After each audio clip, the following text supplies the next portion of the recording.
ಇಷ್ಟು attractive red look ನ ಎಷ್ಟು ಈಸಿಯಾಗಿ ಕ್ರಿಯೇಟ್ ಮಾಡಿದೀನಿ ಅಂತ ನೋಡೋಣ. ಹಲೋ ಬ್ಯೂಟೀಸ್, ನಾನು ಶ್ರುತಿ, ನಿಮ್ಮ ಬ್ಯೂಟಿ ಬೆಸ್ಟ್ ಫ್ರೆಂಡ್. ಮೊದಲು ಮಾಯಶ್ಚರೈಸರ್ ಅಪ್ಲೈ ಮಾಡ್ಕೊತಿದ್ದೀನಿ, ಸೊ ಮೇಕಪ್ ಫ್ಲಾಲೆಸ್ ಆಗಿರ್ಲಿ ಅಂತ.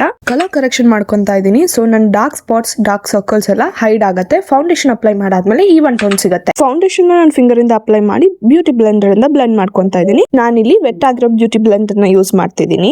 ಅಂಡರ್ ಐಸ್ ಗೆ ಹೈಲೈಟಿಂಗ್ ಕನ್ಸಿಲರ್ ನ ಬ್ಲೆಂಡ್ ಮಾಡ್ಕೊಂತಾ ಇದೀನಿ. ನನ್ನ ಕಂಪ್ಲೀಟ್ ಫೇಸ್ ನ ಪೌಡರ್ ಇಂದ ಸೆಟ್ ಮಾಡ್ಕೊಂತಾ ಇದೀನಿ. ನಾನು ಬನಾನಾ ಪೌಡರ್ ಯೂಸ್ ಮಾಡ್ತಿದ್ದೀನಿ. ನನ್ನ ಐಬ್ರೋಸ್ ಗೆ ಬ್ಲಾಕ್ ಐ ಶಾಡೋ ಇಂದ ಗ್ಯಾಪ್ಸ್ ಎಲ್ಲ ಫಿಲ್ ಮಾಡಿ ಬ್ರಾ ಪೆನ್ಸಿಲ್ ಇಂದ ಕಂಪ್ಲೀಟ್ ಡಿಫೈನ್ ಮಾಡ್ಕೊಂಡೆ.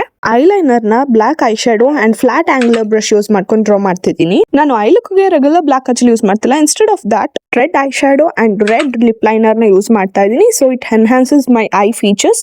ಇದು ಡಿಫರೆಂಟ್ ಅಂಡ್ ಅಟ್ರಾಕ್ಟಿವ್ ಲುಕ್ ನ ಕೊಡತ್ತೆ. ಇದೇ ತರ easy and different makeup looks ಬೇಕಂದ್ರೆ ನನ್ನ ಪೇಜ್ ನ ಫಾಲೋ ಮಾಡೋದ್ ಮರಿಬೇಡಿ. ಲ್ಯಾಶಸ್ ಗೆ 2-in-1 ಮಸ್ಕಾರಾ ಯೂಸ್ ಮಾಡ್ತಿದ್ದೀನಿ. ಸೊ ನನಗೆ ಲೆಂತ್ ಅಂಡ್ ವಾಲ್ಯೂಮ್ ಎರಡು ಕೂಡ ಸಿಗುತ್ತೆ. ನಾನಿಲ್ಲಿ ರೆಡ್ ಬ್ಲಶ್ ನ ಯೂಸ್ ಮಾಡ್ತಿದ್ದೀನಿ. ಲಿಪ್ಸ್ ಗೆ ರೂಬಿ ರೆಡ್ ಲಿಪ್ ಲೈನರ್ ನ ಅಪ್ಲೈ ಮಾಡಿ ರೆಡ್ ಲಿಪ್ಸ್ಟಿಕ್ ನ ಅಪ್ಲೈ ಮಾಡ್ತಿದ್ದೀನಿ. ಪ್ರಾಡಕ್ಟ್ಸ್ ಲಿಂಕ್ ಬೇಕಂದ್ರೆ ಕಮೆಂಟ್ ಮಾಡಿ ಅಂಡ್ ನನ್ ಈ ಡಿಫರೆಂಟ್ ಐ ಲುಕ್ ಹೇಗಿತ್ತು ಅಂತ ಕಮೆಂಟ್ ಸೆಕ್ಷನ್ ಅಲ್ಲಿ ತಿಳಿಸಿ.